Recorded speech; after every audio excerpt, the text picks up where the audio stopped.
Welcome to Inner Whispers, episode 23. My name is Alan. I'm host of the show.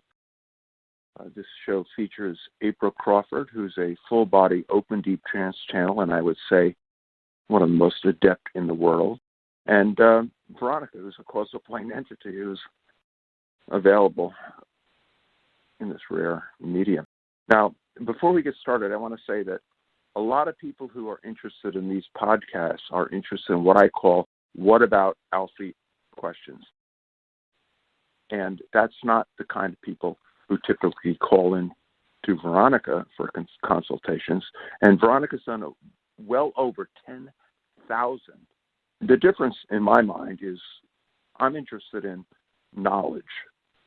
And that ranges from what happens when you die all the way up to what are source entities, what the creation of reality is, and what happens before the Big Bang, gravity, all kinds of things that most people find boring. I just want to let everybody know that is not why people call in to talk to VERONICA. Most people call in to VERONICA to talk about personal relationships, and I'm talking personal relationships, family relationships, marriage relationships, business relationships, that kind of stuff, and then plus their own spiritual growth, which any question could lead to their own, spiritual growth. A lot of people are interested in past lives and stuff, but I draw the distinction between people who are interested in that kind of stuff and knowledge, which I was always interested in. I asked very few questions in 25 years about relationships, but then again, I had emotional deficiencies in many people's points of view. So if you want to talk to VERONICA, probably want to talk about personal relationships, your marriage. You're getting into one, you're getting out of one, you want to save one, your kids. I mean, maybe you got some college kid who's, just driving you crazy. And then there's another group that are, I would consider professionals, which are business people high-end business people who have these business relationships and decisions they're making. And there's also the people who have the most frequent sessions are professionals like psychologists, psychiatrists, medical doctors who are interested in not only helping their patients, but they mix their own selves into that.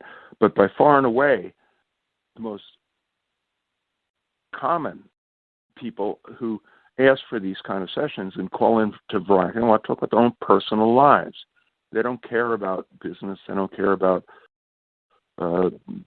source entities. They don't really even, a lot of them care about what happens when you die. But my point being that these are not representative of what people call in to talk to VERONICA about. And VERONICA's done over 10,000 sessions in person and on the phone. Now, historically, that's kind of a big deal. I mean, everybody made a big deal about Edgar Cayce doing 15,000, but VERONICA's done well over 10,000 professional paid consultations, and then hundreds or thousands more with me.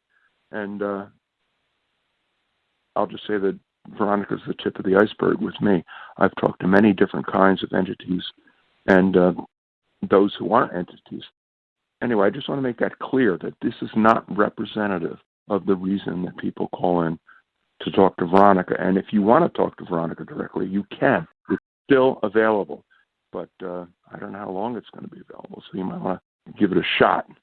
Also, I also recommend that if you can download these episodes, you do so, because the reason I'm doing them is because I want people 50 years or 100 years to be able to get access to them.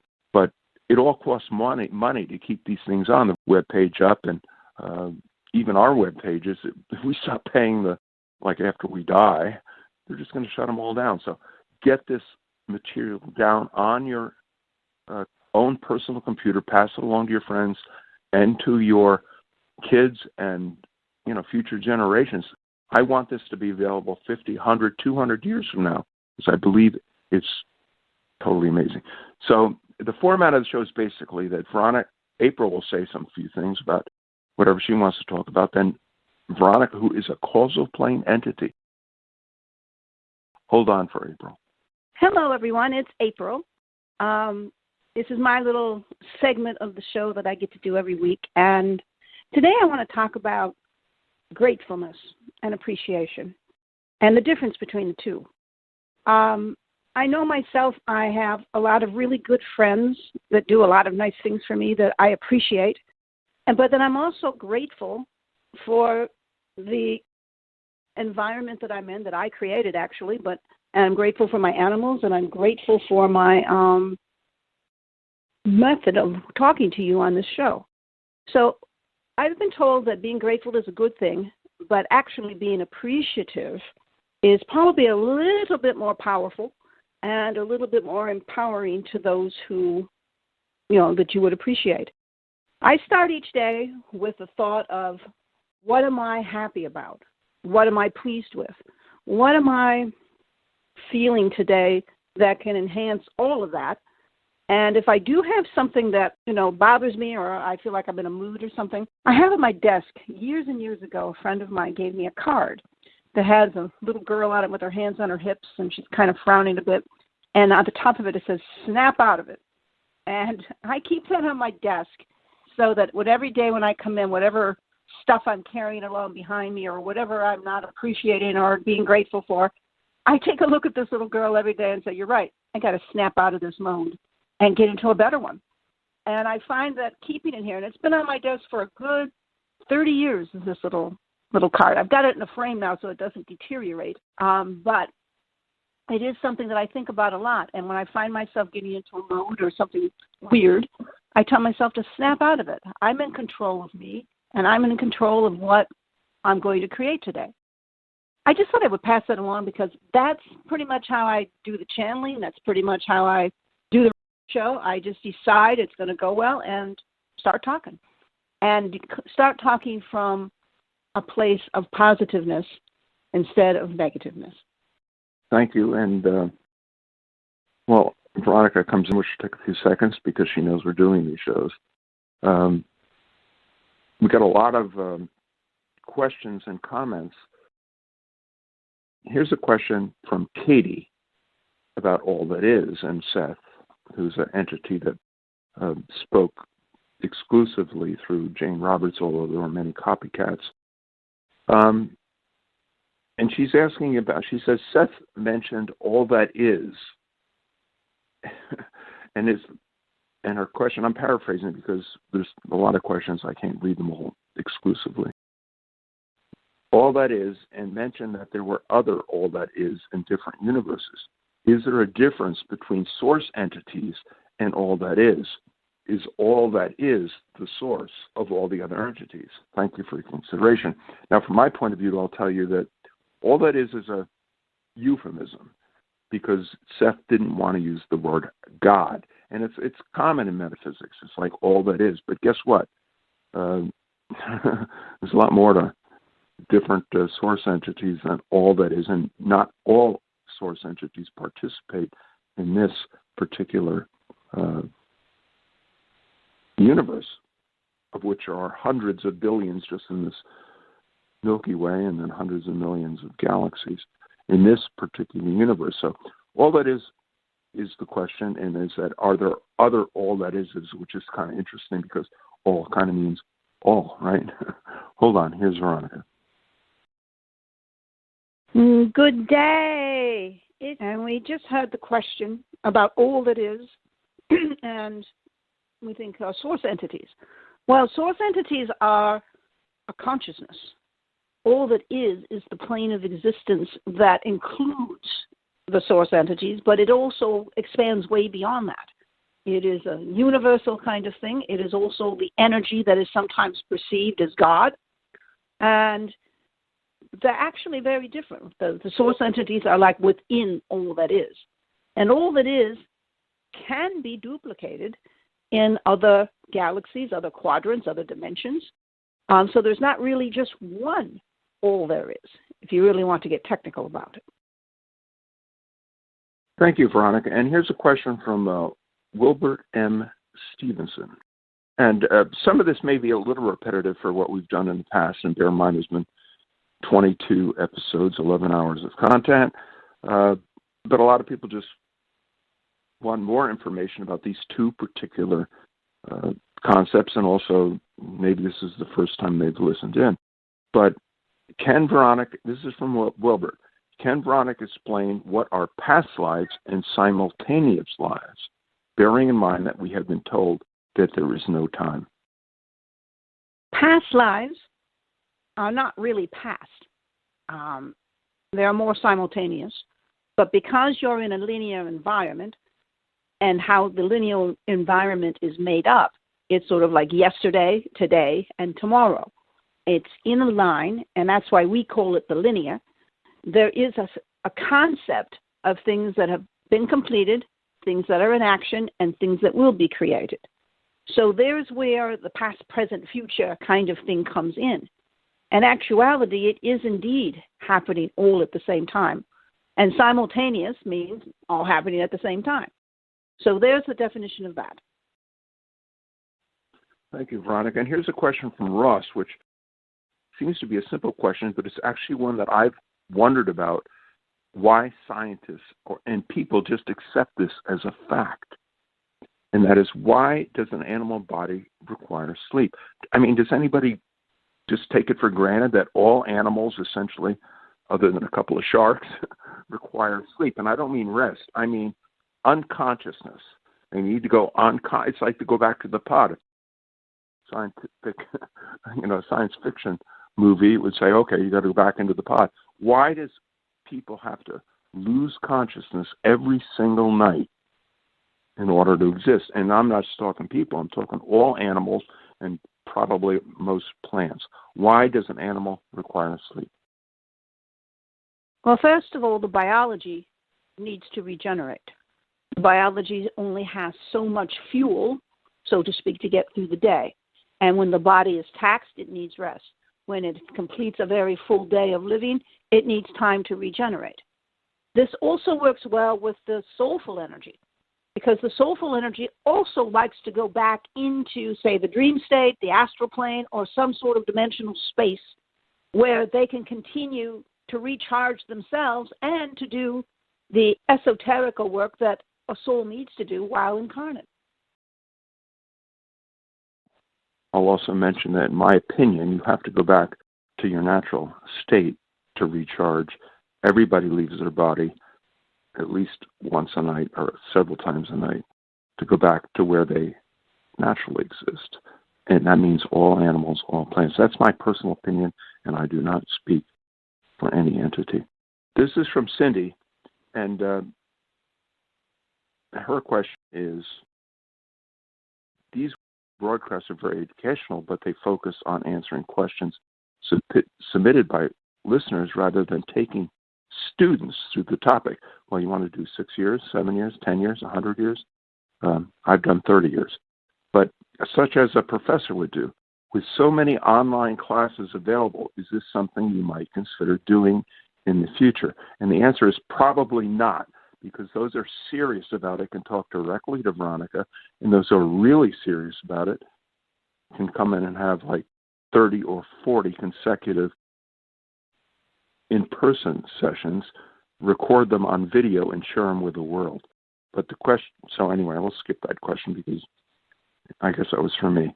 Paul says, do we decide our DNA before entering the physical body, including inherited diseases? And then he follows on, he wants, like everybody else, to know more about source entities. But the main question is, do we decide our DNA, which is kind of like pretty scientific, before entering the physical body, including inherited diseases? Yes, there is a blueprint in place that you do think about, make some plans about inheriting DNA that would cause you to perhaps have a disease and an experience that could evolve and expand your awareness. All blueprints, they can be abdicated. You can make choices, you can make plans, but you can abdicate them. And that sometimes proves to be problematic. Let's say you have planned a marriage, let's say, with Mary and Pamela decide they're going to have a marriage. And then halfway into it, into the life, they figure out that they don't want to have the marriage. One of them figures it out, I think I'm going to abdicate this. And because it's a blueprint, it's very inherent into the energy of the individual. And one of them, who is still on track with the plan, is devastated by the abdication of the other person. It does happen.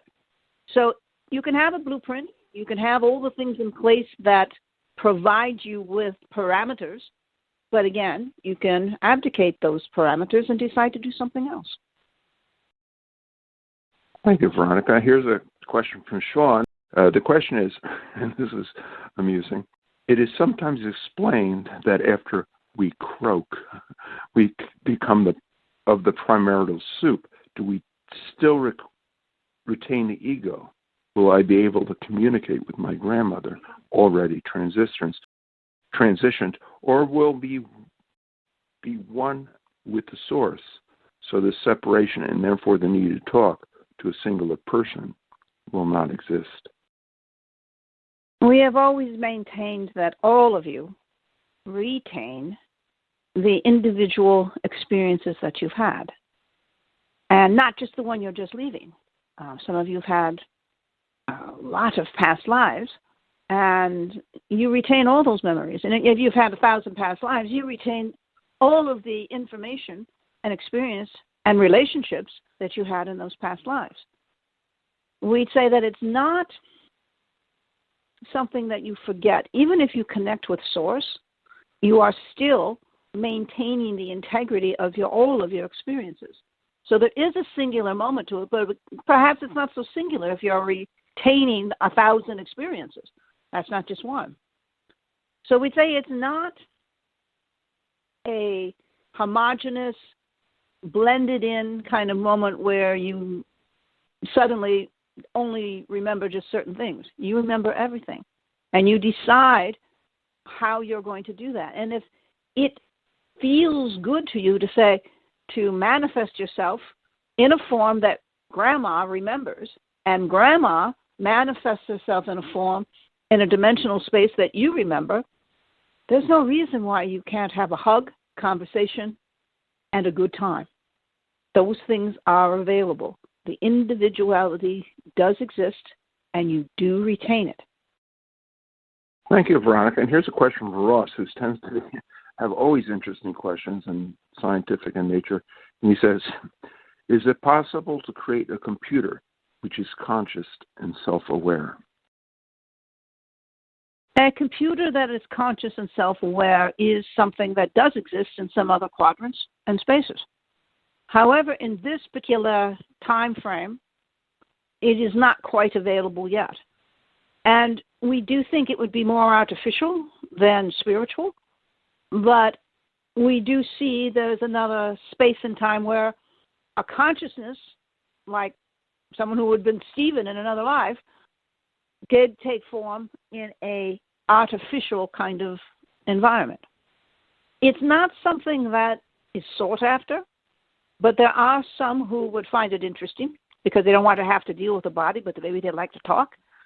But we'd say that it is a probability, but doesn't necessarily have to enact itself. Thank you, Veronica. This is from Karen. Thank you for another brilliant show. You're welcome, Karen. Is there any kind of karmic debt as a result of breaking an agreement, such as that of a soulmate or a parent? Karmic debts are just that, debts. And sometimes when you come in, let's say you have an imbalanced energy, which is what the karmic energy is all about, between you and your mother, let's say. And you come into the lifetime with the concept of, okay, we're going to balance this energy out between us. The things that have gone wrong before, we're going to really work on and try to bring some clarity to it so that we can walk away from this more complete and not have to carry this baggage along with us. Again, the free will moment comes in, and abdication is always an option. So let's say you and your mother decide, okay, we're incarnating together, and it turns out to be really a poor experience. That agreements that were made, okay, we're going to have this kind of behavior, or we're going to do that kind of behavior, gets tossed right out the window, and you're right back into the negative energy that you were in before. There is the probability that one or both partners will abdicate the agreement and say, all right, obviously this isn't going to work out, so we're each going to go in our own direction. So we do have other items that we would like to discuss and participate in this life. Abdication doesn't mean that you drop the ball. It doesn't mean that you are coming up short because you didn't stick it out. It's all very choice-oriented. And if for some reason the two parties can't come to a good agreement where there's going to be common growth between the two of them, sometimes abdication is the way to go so that there can be more growth individually and perhaps come back at a later time and revisit and then balance it. Thank you, Veronica. And here's a question from Maria. Frequent questions involve source and soul and what the difference is. And before I ask the question, I'll just point out that realize that source entities created the entire physical universe. There are hundreds of billions of star systems in this galaxy alone. There are hundreds of billions of galaxies, and this is just one-dimensional. There are only maybe 50 or 60 source entities in this physical reality. Don't care that it exists. So do the math. Source entities in general probably find most of this trivial, or on the other hand, they really care about those that are aspects of them. But if there's 40 source entities and 15 billion people, and then you do the math, right? Most source entities are directly or indirectly responsible for hundreds of millions or even billions of people. So here's the question. What are the functions of the source and the soul in our human bodies? And I assume they mean in this position on Earth. So does source get involved in our physical universe on this planet? We say that source energy is fairly removed from the physical environment. They are aware of the aspects that have come in an incarnate kind of way to have experience, but most of the time it's not a source's perspective to come in and maneuver or fix things for the incarnates and the fragments that are in what they have created. Source is always there as a support, but on most levels does not get involved in the minutiae of the drama of a linear life. Thank you, Veronica. And here's one from Chris. Let's see what Chris says. Do souls who incarnate on other planes of existence go through a similar process of soul growth as the one described in the Michael teachings?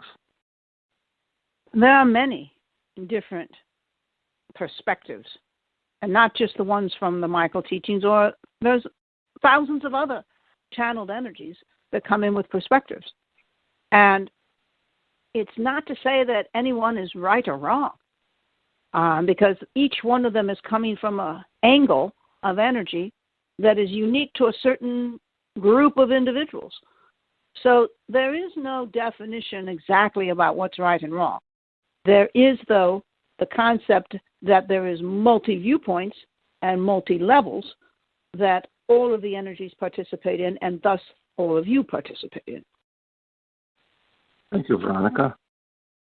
Chad asks, Veronica, I would like a clear communication with my non-physical guides. Yes, who wouldn't? I do too. My name is Alan. Are there any methods or other than meditation that would help with this communication with my guides? Well, of course, the meditation is always good. But you also, all of you, live in an environment that's very noisy. The linear is the noisiest environment we can think of. And we'd say, even if an energy wanted to come in and shout at you, they would probably have a hard time getting your attention with all the noise. So we would say, find time every day to get quiet. Not necessarily meditate, but eliminate the noise. eliminate the radio, eliminate the phone ringing, eliminate, your computer updating every few minutes. Eliminate the opportunity to have noise get into your life. The quieter you are, the more likely you're going to hear the whispers of your soul and your guides. And we call it whispers because speak softly. And you got to listen to somebody who's whispering. I mean, everyone can hear somebody who's shouting, but those who are whispering are the ones that probably have the most information and the most clarity for you as a guide, which means you got to pay attention and you got to focus in on what they're saying. And it's got to be quiet to do that. Thank you, Veronica. Here's from Diana Bowers. Why does Veronica speak about we, in capital letters, we, as she addresses reincarnation? We are a group of 3,000 or more. We are individual energy within a conglomerate of about 3,000. So when we speak, we include them because they are privy to our thoughts and our individuality as we are privy to their thoughts and individuality. And oftentimes we are queried by a single energy who wants to have an answer to a question that we may not have had experience in, but perhaps someone in our collective did. So it offers a broad scope of being able to get answers that a single thought process might not be able to achieve or attain. So when we say we are being respectful of those who are with us. Juliet says, I enjoy these podcasts very much. I'm very pleased to hear that. But I'm curious to learn whether Veronica stopped incarnating after that experience of love and connection in Bristol she was talking about. Did she get a feeling from that experience that it just couldn't get any better than that? What happened after that? Did she reincarnate after that experience? Well, we must tell you, profound, beautiful experience. No, it doesn't get any better than that connection. However, we did connect a few times after that and eliminated a lot of the hunting that goes on when one's looking for a good connection. And it's important for all of you to know that sometimes the lessons learned are much more simple than you thought they would be, that they are much more heartfelt they would be. And we can tell you, of all the lives we've had, the one that is the most profound is that life in Bristol. And why? Because we connected lovingly with another in a way that was beyond expectation. What happens after that, it does continue, but we now are still in communication and still connecting, even though the other one is like us in spirit and like us coming through channels. So we would say, yeah, that experience was pristine, profound. Instead of saying life-changing, we're going to say evolutionary, perspective changing. That's how profound it was. Thank you, Veronica. And although we have plenty of other questions and comments, and actually some that I'd like to add, I think this is the part of the show where I say the interesting part is done. And now we can talk to Veronica, who I will remind you is a causal plane entity. Go find some other causal plane entity to talk to. It's just that rare in history. So please download these podcasts because we need them to continue. So here's Veronica on her message to the world. When you wake up in the morning and you open your eyes and you see the sunlight, or sometimes you have to get up really early and it's still dark, but whenever you open your eyes and you focus upon the reality that you're in, decide that it's a reality that you want to be in. If it isn't, change it. If it is what you want, you nurture it and you appreciate it. And you move through your day with that positive perspective. Each day is truly a gift to those who would want to evolve and become more in the reality.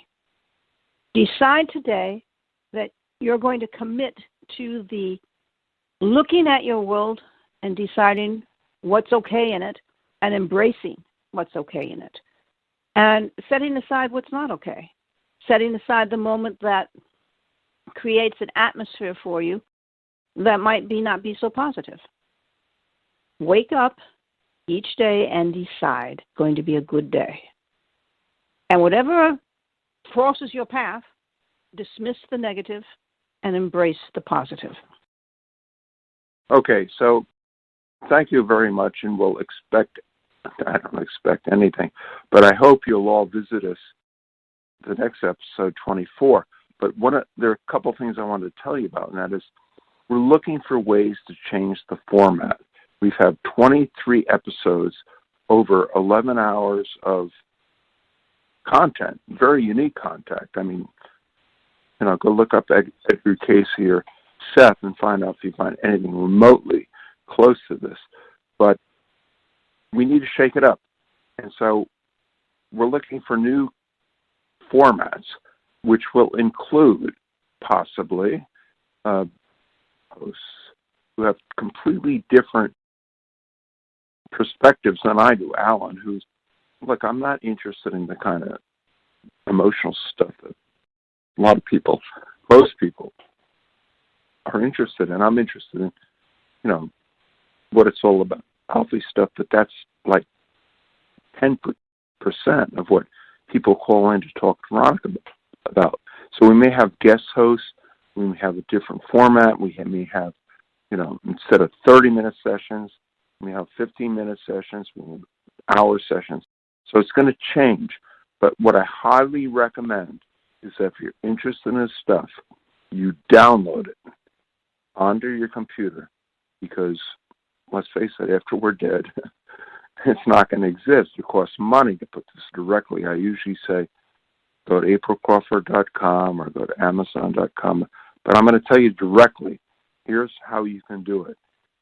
And it's one of the greatest things you could possibly do in your life. aprilcrawford.com. Just say inquiry. You can ask questions. You can ask prices. You can schedule sessions. And, as far as I'm concerned, I've had thousands of sessions. I have nothing to gain by this. I'm just doing it because I want it to live on, and I want to help you guys and help the planet. And it's a ripple effect is what I'm interested in. So anyway, until next time, aprilcrawford.com, amazon.com, YouTube, search it, go for it. This isn't like, Jane Roberts, who had one or two people who talked to them, or, Edgar Casey, who had nobody talk to them online. This is a once-in-a-lifetime shot, and go for it. Thank you, and looking for next episode.